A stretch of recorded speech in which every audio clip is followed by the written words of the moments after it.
Hi there everyone, it's the guy with no gamertag here, and today I wanted to do more of a reflective commentary talking about the two major lessons I learned during 2018. Now both of these came about whilst working towards my degree, and the main trigger for these lessons was actually my third year group project, which I found very challenging. It required me to use all of my previous knowledge and actually apply it for the first time in one giant project. And I found it very challenging and very stressful at times. I felt a lot of the time like I was only going to fail, like I could never actually complete this and succeed. It felt like everything was just going to continue going wrong. And it led me to a point where I felt that this project could only be designed to break people, to make them realise how difficult this can be, and to push them to their absolute limit to see what they can actually take before they just say, no, I'm taking no more of this. And I was starting to get worried that if I asked a tutor about a specific question I had about this project, then I would just get told no, or no, you've just got to do it, if I was having a lot of issues with it. But actually none of that is true. It was simply my anxiety about the project actually just manifesting itself into other people. I was assuming other people would behave in a way that was unpleasant towards me because I felt unpleasantly towards this project because of the stress it was causing me. In reality, the tutors were actually very helpful. If you asked them a specific question, they would give you the best answer they could, and it was often very helpful for helping me work out what did I have to do next, or am I actually just overcomplicating what I'm trying to do.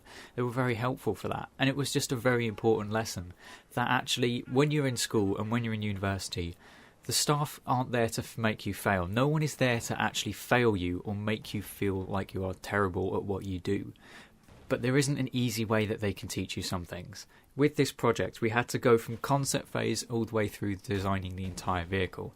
And in reality, actually, how would they teach me that any other way than just saying, look, you've got to come up with an idea for a vehicle and then go design it. How else would I learn how to do that, how to apply all that prior knowledge and actually work out, actually, this is something I need to do if I was doing it in industry. This is the only way you can actually learn it, is by doing.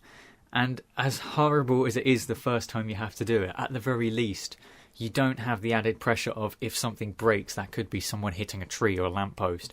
It doesn't have that added pressure, and it's actually a bit of a relief that yes, I may not go do this project perfectly. There might be some really key parts of it that I miss because I'm just not thinking that way and I'm not used to doing this. But I will know that for next time when I'm actually in industry and having to design a vehicle in full. And that is actually quite comforting to know that and actually realise that these people were there to help, and this project actually does help me a lot in understanding what my subject is about and how to actually apply everything I've learned. And this actually made me realise that some of my attitude towards this almost stemmed from when I was a teenager. Because when we're all teenagers and we're young, we feel the need to sort of rebel against society somewhat. We see the flaws in it and we sometimes feel that there's no progress being made to fix that. And it's a very idealised view of the world. And we often complain about things that actually aren't necessarily justified. I remember when I was going through school, one of the main complaints that people in my year had, and it's been highly popularised by social media unfortunately, is that school's not teaching us useful things. It's not teaching us how to pay taxes and apply these life skills and actually understand how to live in the world. But the truth is, none of us ever asks the question. We aren't asking, how do you pay taxes? How do you get a mortgage?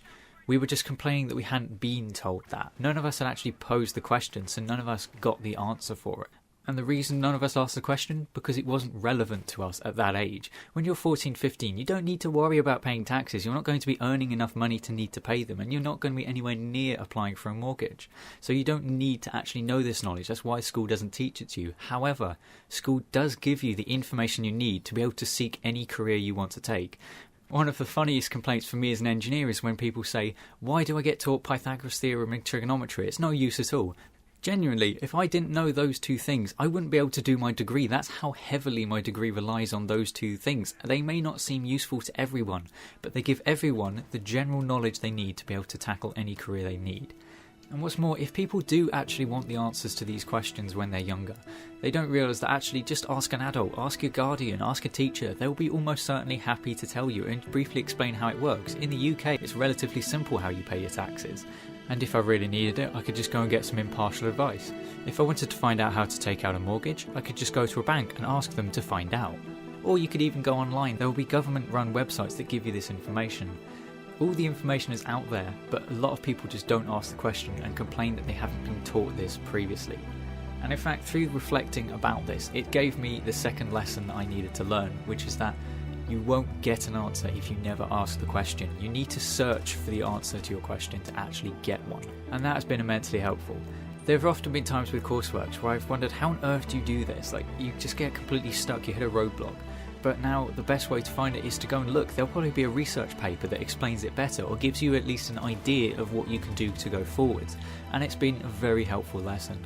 Both of these things together have actually really helped me as a person because they've realised where I've been ignorant in the past, and it allows me to give myself room for improvement in the future because I know that if I hit a roadblock, just go and ask a question. That'll give me the answer and that'll let me move forward.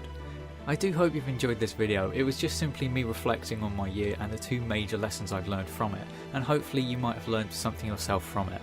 I do hope you had a great new year, and here's to a great 2019. This has been the guy with the gamer tag, and I'll see you on another video.